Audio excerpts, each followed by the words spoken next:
2013년에 우리 교회 표어로 너희는 여기 앉아 있으라 하는 이 주님의 말씀을 우리 2013년 표어로 삼으려고 합니다. 다 같이 한번 해봅시다. 너희는 여기 앉아 있으라. 예, 지금 앉으신 자리에 그냥 앉아 계시기 바랍니다. 예. 예수님께서 십자가에서 돌아가시기 바로 직전에 목요일날 밤이 되죠. 그래서 제자들과 함께 만찬을 하시고 성찬식을 하신 후에 겟세마네 동산으로 이동을 하셨어요. 그곳에서 항상 기도를 하셨기 때문에 그날도 이제 기도를 하러 겟세마네로 가셨습니다. 근데 거기에는 가룟 유다를 빼고 11제자가 동행을 했어요. 그래서 제자들과 같이 이렇게 겟세마네 기도처로 가시는 중에 기도하는 장소에 이제 도달을 했습니다.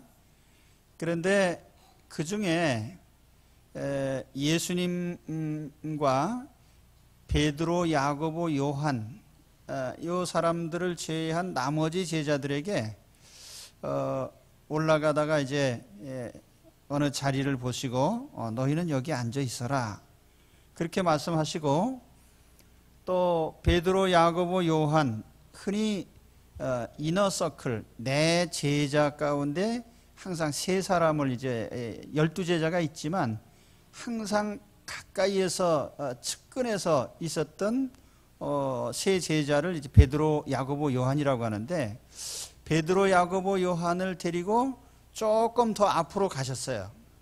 그래서 가시다가 너희는 여기 앉아 있어, 깨어 있어 기도하라 하시고, 또 예수님은 그 세 제자보다 더 앞으로 가셔서 기도를 하셨어요. 그래서 그 위치가 맨 앞에 예수님이 계시고 그 다음에 세 제자가 있고 그 뒤에 나머지 제자들이 머물러 있었습니다. 그래서 이걸 보면 이 교회의 직분과 위치를 상징하는 그런 하나의 모형입니다.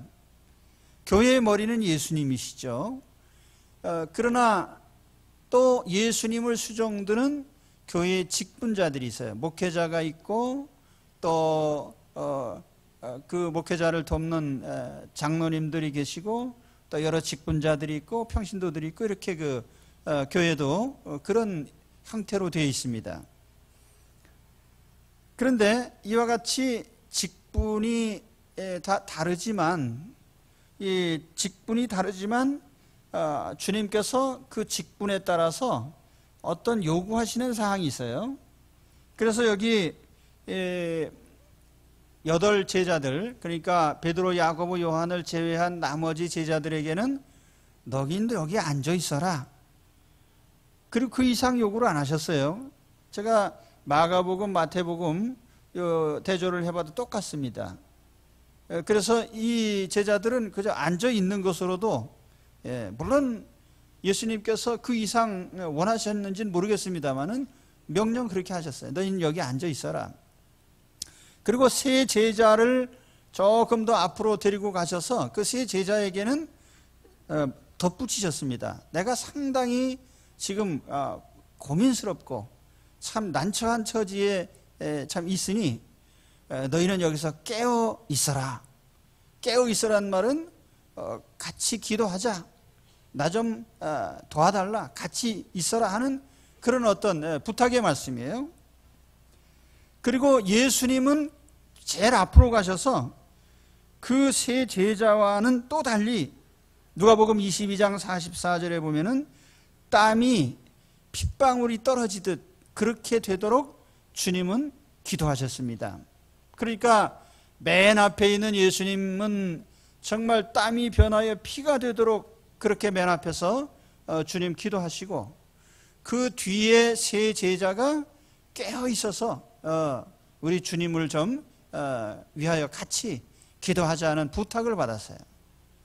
그 나머지는 저 뒤에서 가만히 앉아 있어도 큰 위로가 되니까 앉아 있어라 이렇게 하셨습니다. 자, 오늘 우리가 있는 처소에서 우리는 어떤 직분을 맡고 있습니다. 그리고 그 직분이 하나님께서 사람마다 다 분량적으로나 내용적으로 달리 맡기셨어요. 그래서 마태복음 25장에 보면 이 달란트의 비유가 나오잖아요. 각각 그 재능대로 한 사람에게는 금 5달란트를, 또 한 사람에게는 2달란트를, 한 사람에게는 1달란트를 주고 떠났더니, 이 달란트라고 하는 이 표현이 영어로 탤런트라는, 요즘 그 TV에 나오는 사람 탤런트 그러는데 바로 그 말이에요. 그 탤런트라는 말이 다른 게 아니라 재능이라는 뜻인데, 본래 이 성경의 이 달란트는 우리 주님께서 나눠주신 어떤 분량을 얘기하는 겁니다. 우리의 재능도 하나님이 우리에게 주신 한 분량이에요. 그래서 그 달란트는 다 다릅니다. 사람마다 같을 수가 없어요. 고린도전서 12장 11절 12절에 보면은 이 모든 일은 같은 한 성령이 행하사 그의 뜻대로 각 사람에게 나누어 주시는 것이니라. 몸은 하나인데 많은 지체가 있고 몸의 지체가 많으나 한 몸임과 같이 그리스도도 그러하니라. 이 교회에 대한 비유입니다. 교회의 사도, 선지자, 교사 또는 여러 은사들, 이렇게 해서 직분을 교회의 여러 사람들에게 나눠주셨는데 그 직분이 다 다르다는 거예요. 마치 그 한 몸에 손, 발, 눈, 코, 귀가 다 달리 붙어서 다른 역할을 하듯이 맡은 분량이 다르다는 겁니다. 그래서 로마서 12장 6절에 보면 우리에게 주신 은혜대로 받은 은사가 각각 다르니, 사실 우리가 가지고 있는 이 모든 재능들은 은혜로 주신 거예요. 하나님 선물입니다. 이 카리스마라고 하는, 은혜라고 하는 이 표현은 성경에서 선물을 뜻하는 겁니다. 하나님이 주신 재능, 그 선물이에요. 누가 공부를 잘한다? 그 하나님 주신 선물이에요. 저희 집사람은 요즘에는 조금 이제 기억이 좀 쇠퇴해졌는데 숫자를 잘 기억을 해요. 그래서 교인들의 그 예전에 그 많은 교인들의 전화번호를 다 기억하고 있어요. 그래서 저는 반대로 숫자는 하나도 기억이 안 됩니다. 지금 우리 집 전화번호도 금방 대라 그러면 빨리 기억이 안 나요. 그리고 우리 아이들 전화번호도 다 따로따로 메모리를 해놔가지고 번호로 하라 그러면 다 몰라요. 근데 숫자를 잘 그것도 다 재능이란 거죠. 하나님께서 나눠주신. 이것은 우리가 서로 왜 나는 이만큼밖에 안 되고 나의 분량은 왜 적으냐 따질 성질의 것이 아니에요. 사실은 사람마다 서로 다르다는 것, 또 하나님께서 받은 재능의 차이가 있다고 하는 것은 우리가 인정하고 받아들여야 됩니다. 그 성경에 보면 12제자 이름이 마태복음, 마가복음, 또 사도행전 몇 군데 쭉 나타나는데, 거기에 보면은 우리가 12제자는 다 똑같은 것 같지만은 거기 하나의 분류하는 원칙이 있어요. 그래서 4명씩 3그룹으로 구분이 됩니다. 항상. 그래서 베드로, 안드레, 야고보, 요한, 이게 1그룹이에요. 그 다음에 빌립, 바돌로메, 도마, 마태, 여기 2그룹이에요. 그래서 3그룹은 알페오의 아들 야고보, 그 다음에 다데오, 가나안인 시몬, 가룟 유다, 이렇게 되어 있습니다. 그런데 재미있는 것은 그 그룹의 순서가 절대로 안 바뀌어요. 그래서 제1그룹의 첫째 사람은 항상 동일합니다. 1그룹에는 베드로, 2그룹에는 빌립, 3그룹에는 알페오의 아들 야고보. 이 순서가 안 바뀌어요. 그리고 첫째와 꼴찌도 항상 안 바뀝니다. 첫째는 베드로, 꼴찌는 가룟 유다. 그래서 실제로 그 사역을 한 걸 봐도 제1그룹에 속하는 사도들이 가장 많이 주님을 따랐고 주님 곁에 있었고 어떤 직무 수행을 했어요. 그런데 그 2그룹, 3그룹으로 갈수록 3그룹에 가면은 거의 성경에 드러난 어떤 액션이 없습니다. 그러니까 이름이 올라 있을 뿐이죠. 사도행전 6장에 7 집사님이 선출됐는데 그 7집사의 이름이 나오는데 그 순서도 보면은요, 스테반, 빌립하고 마지막에 그 니골라라는 사람이 나와요. 그런데 스테반 집사님 순교하셨죠. 빌립 집사님이 사마리아 성에 가서 전도하는 장면이 사도행전에 나옵니다. 그런데 니골라는 요한계시록에 가서 보면은 그 동일 인물인지 아닌지는 잘 모르겠지만은 니골라당이라고 하는 교회 안에 이단의 괴수가 되고 있습니다. 그러니까 우리가 어떤 하나님께서 주신 분량이나 이런 재능의 차이가 엄격하게 하나님께서 모든 사람을 똑같게 하지 않으셨다는 거예요. 중요한 것은 우리가 하나님 교회에서도 또 각 우리가 처한 가정이나 사회나 지금이 다르다는 것을 우리가 알아야 됩니다. 그래서 고린도전서 12장 29절에 보면 다 사도겠느냐, 다 선지자겠느냐, 다 교사이겠느냐, 다 능력을 행하는 자이겠느냐, 그러면서 다라는 말을 계속 붙여서 하는 말이 다 누구나 똑같이 될 수 없다는 거예요. 고린도전서 7장 7절에 바울이 한 유명한 말이 있어요. 이걸 생활 철학으로 삼고 있으면 아주 유용한 말씀인데, 나는 모든 사람이 나와 같기를 원하노라. 그러나 각각 하나님께 받은 자기의 은사가 있으니 이 사람은 이러하고 저 사람은 저러하니라. 따라합시다. 이 사람은 이러하고 저 사람은 저러하니라. 서로 차이가 있고 다를 수 있다는 거죠. 직무상에도 그렇고 직무를 수행하는 방법도 다 개성에 따라 다를 수 있어요. 그래서 우리가 이걸 인정하는 것이 굉장히 중요합니다. 그러면 오늘 내 자리는 어디입니까? 내가 교회에서 내가 있을 자리가 어디죠? 공식적인 직분도 있을 겁니다. 장로나 권사나 집사나 어떤 이런 자리가 있겠죠. 성가대원으로 혹은 안내로 여러 그런 직무상에 또 자리가 있을 겁니다. 무엇보다도 중요한 것은 여러분이 앉아 계신 예배의 자리, 하나님께서 교회를 세우신 제1의 목표가 바로 교회는 예배 공동체입니다. 교회가 존재하는 목적의 첫째가 뭐냐면 예배입니다. 이걸 아셔야 돼요. 그래서 교회는 예배 공동체이기 때문에 예배보다 더 중요한 건 없어요. 요한계시록에 보면은 하나님의 백성이 천국에서 하는 일과가 뭐냐면은 하나님을 경배하는 일입니다. 찬미 드리는 일이에요. 우리 성도들이 날마다 그렇게 할 수는 없지만 하나님 앞에 하루 나와서, 일주일에 하루 나와서 경배하는 것이 우리의 본분이거든요. 그래서 사람들이 자꾸 이 순서를 바꾸려고 그래요. 교회가 어떤 사회사업을 하고, 물론 중요하죠. 그러나 그것은 제1위에 있는 건 아니에요.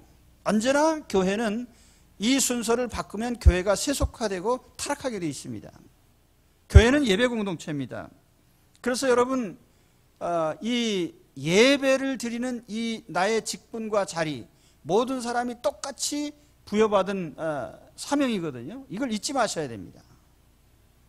내가 우리 정륜교회 안에 예배 자리를 맡은 사람이에요. 물론 우리가 또 가정에 가면 가정의 자리가 있죠. 남편의 자리도 있고, 아내의 자리도 있고, 부모의 자리도 있고, 자녀의 자리도 있고, 형제자매의 자리도 있습니다. 사회에 가면 어떤 직장에서 맡은 공식적인 직함이 있겠죠. 또는 사회적인 원로, 어떤 선배, 지도자, 어떤 그런 위치가 있을 겁니다. 오늘 내 자리를 한번 확인해 보세요. 내 자리가 뭔가? 여러분, 교회에서 공통적으로 우리는 예배 자리를 차지하고 있습니다. 하나님이 주신 누구에게나 동일하게 나누신 사명의 자리예요. 또 직분의 자리도 있겠죠. 그리고 가정에서 나는 한 가정의 가장으로서, 혹은 남편으로, 아내로, 부모로, 자녀로 어떤 자리가 있을 겁니다. 사회적으로 어떤 직장에서 내가 어떤 경영자로, 아니면 내가 어떤 일을 맡은 한 부분의 책임자로, 내 자리가 있을 겁니다.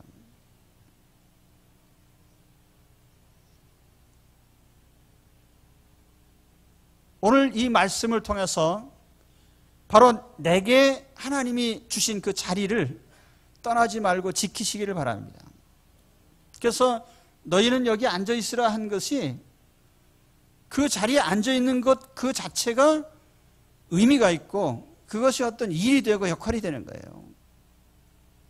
그 자리를 떠나면 안 되는 것입니다.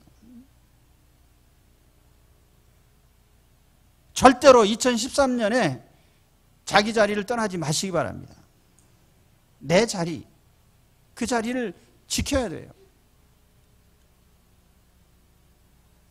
첫째로 예배 자리. 저는 뭐 교회 안에서 여러 직분이나 다른 거 많지만은 이것이 하나님께 영광이 되고 내 자신에게 축복이 되는 유일하고도 가장 중요한 자리이기 때문에 이 한 가지만을 말씀드립니다. 여러분 2013년에 예배 자리를 철저하게 지키시기 바랍니다. 예배 자리를 지키는 것만으로 우리는 하나님 앞에 큰 은혜 생활을 할 수가 있어요. 뭐 요즘에 무슨 힐링 뭐 하면서 많이 있는데 힐링은요, 하나님 앞에 나와서 죄 용서 받는 것, 영혼의 죄를 씻어버리는 것이 근본적인 힐링이고, 이것은 하나님 앞에 나와서 하나님께 경배드리는 자에게 주시는 하나님의 치유입니다.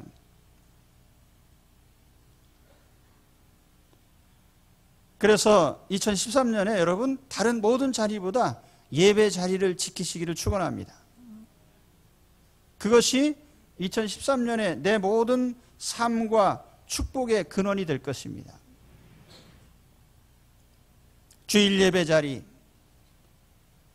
나아가서 우리가 새벽 예배 자리까지 모든 하나님을 경배하는 자리에 기꺼이 참여하십시오.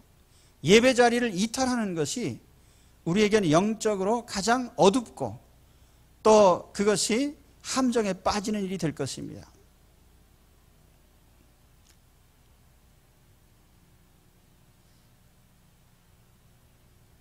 뿐만 아니라 내가 가정에서 하나님이 주신 자리를 잘 지키셔야 됩니다. 남편의 자리, 아내의 자리, 남편 여기 결혼한 신혼부부들이 있는데 자리 잘 지키셔야 돼요. 수틀린다고 해서 나 남편 안 해. 나 안 해 그만할 거예요. 자녀를 낳아서 우리 사회가 버려진 사람들이 얼마나 많아요. 자녀를 낳아서 유기하는 거예요. 책임을 안 져요. 그 왜 결혼을 했고 왜 자녀를 낳았어요?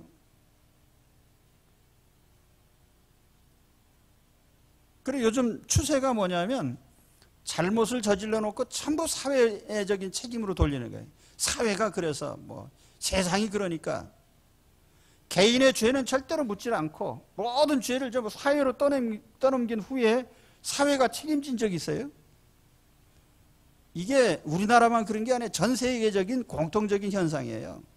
모든 개인의 죄를 사회적으로 돌리고 나중에는 책임을 안 지는, 이게 세상 흐름이에요. 그러나 하나님은 만홀히 여김을 받는 분이 아니에요. 하나님 다 아셔요.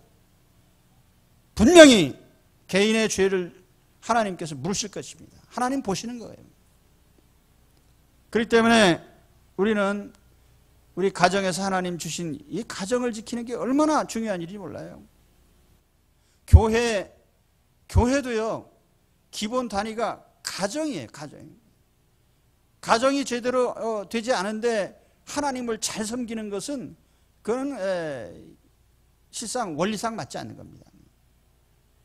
그래서 예수님께서도 너희가 땅에서 두 사람이 합심하여 기도하면 내가 듣겠다는 두 사람이라고 하는 기본 단위가 부부를 얘기하는, 가정을 얘기하는 것입니다. 수틀린다고 아내 자리, 남편 자리 박차고 나가시면 안 됩니다. 그런 사람이 우리에게는 하나도 없지만은 이제 다른 데 보면은 교인들 가운데도 많아요. 그런 사람이. 한둘이 아니에요.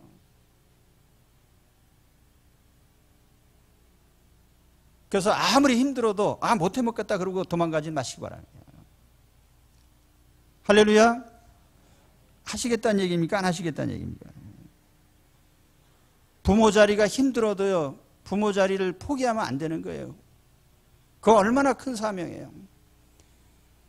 제가 결혼하는 신혼부부에게 항상 그 얘기합니다. 당신들이 결혼해서 무슨 국가적으로 사회적으로 기여할 많은 일들이 있고 무슨 업적을 쌓을지는 모르지만 제일 하나님께서 주신 큰 사명은 하나님의 형상을 닮은 한 자녀를 길러내는 것입니다.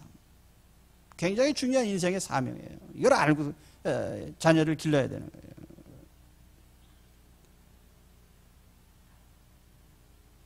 그래서 끝까지 자리를 잘 지키셔야 됩니다. 어떤 일이 있어도 나는 이 자리를 지키겠다. 46절에 보면 주님께서 그랬어요. 야, 주님이 사실은 2번 와보셨어요. 주님이 기도를 하시고선 조금 있다 보니까 여기 있는 세 제자 베드로까지 그냥 다 졸고 있어요. 졸는 게 아니라 자고 있어요. 제가 그 성화가 있거든요. 겟세마네 기도 장면 어떤 달력 그림에 보니까 거기 예수님이 이렇게 기도하시는데 뒤에 제자들이 있는데 보니까 전부 넘어져서 자더라고요. 예. 그래서 주님께서 야, 그거 잠깐이라도 좀 깨어 있을 수 없냐? 내가 이렇게 고민스러운데 너희들도 좀 깨서 기도하자. 근데 나중에 기도하고 다시 해보니까 또 자고 있어. 이번에 완전히 그냥 코를 골면서 자는 거예요. 그래서 46절에 야, 이제 다 됐다. 이제 가자. 다 끝났다. 주님께서 일어나자고 할 때까지 그 자리를 지키십시오. 어떤 자리는 영원한 우리가 지켜야 될 자리. 우리가 사실 하나님 자녀로서 영원히 하나님 경배하는 자리는 있어야 됩니다. 예배 자리. 그러나 우리가 이 지상에서 어떤 회사의 직임이든 가정의 직임이든 한시적인 거예요. 그래서 주님께서 이제는 그만해도 돼 할 때 그때 얼마든지 그만두면 돼요. 그런데 내가 임의로 하나님 이거 못해 먹겠습니다. 그러고 그만두지 말라는 얘기예요. 졸더라도 지치더라도 그 자리는 떠나지 마십시오. 제가 이 겟세마네 기도 보면서 항상 참 어떻게 보면 상당히 좀 우스운 장면인데 졸다가 얼마나 졸아요. 육신이 약하니까. 예수님도 그걸 아셔요. 야, 네가 마음은 하고 싶은데 육체가 약해가지고 참 안 되는구나. 마음은 원이로되 육신은 약하도다. 주님 그러셨거든요. 우리 주님께서 우리가 육신적으로 약한 걸 아신단 말이에요. 그래서 조는 것에 대해서 주님이 처벌은 안 하셨어요. 하여튼 그 자리에 있는 것, 그게 중요하거든요. 예배 자리 여러분 졸더라도 자리는 지키시기 바랍니다. 천국에 갔더니 그 뜻밖에도 목사님은 상을 못 받으시고 총알택시 운전수만 상을 받았대요. 왜 그런가 했더니 목사님은 밤낮 설교할 때 교인들이 졸아가지고 별로 공로가 없고 총알택시 운전수는 죽도록 달리는 바람에 타는 사람마다 기도를 한 거예요. 주여 살려주옵소서 하면서 그래가지고 많은 사람을 기도를 시켜서 근데 실제로 사도행전에 보면은 유두거라는 청년이 있어요. 근데 사도 바울이 설교를 하는데 주일 예배 설교를 하는데 밤중에 늦게까지 했습니다. 아마 설교를 한 3시간, 4시간 한 것 같아요. 그러니까 설교 듣다 말고 얼마나 졸려요. 그래서 졸다가 그 2층인가 3층인가 해서 떨어져서 죽었습니다. 설교 듣다가 졸아가지고 떨어져 죽었다니까요. 근데 하나님께서 긍휼히 여기셔가지고 도로 살려주셨어요.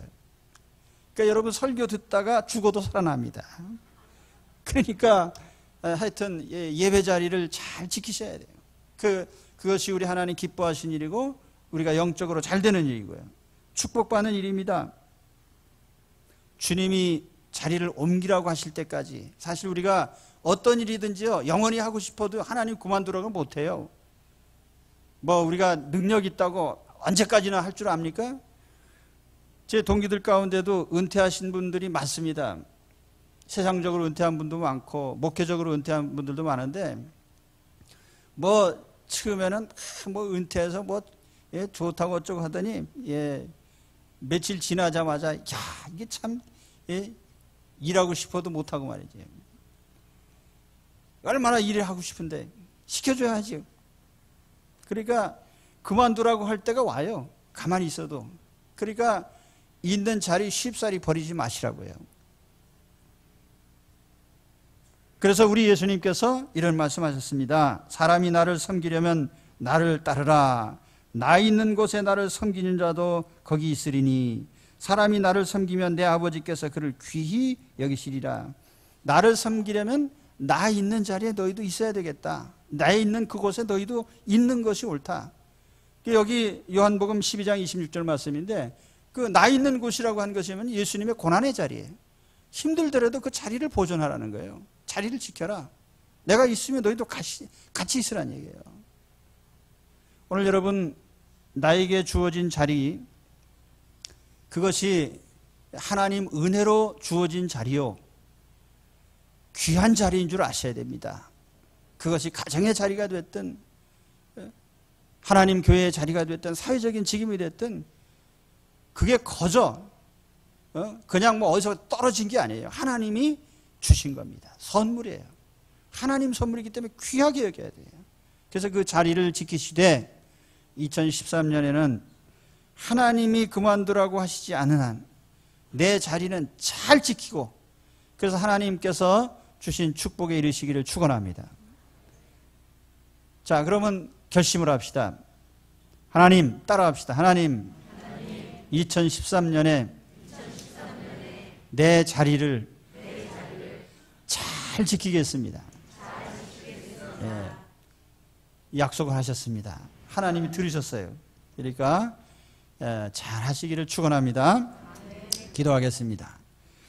하나님 아버지,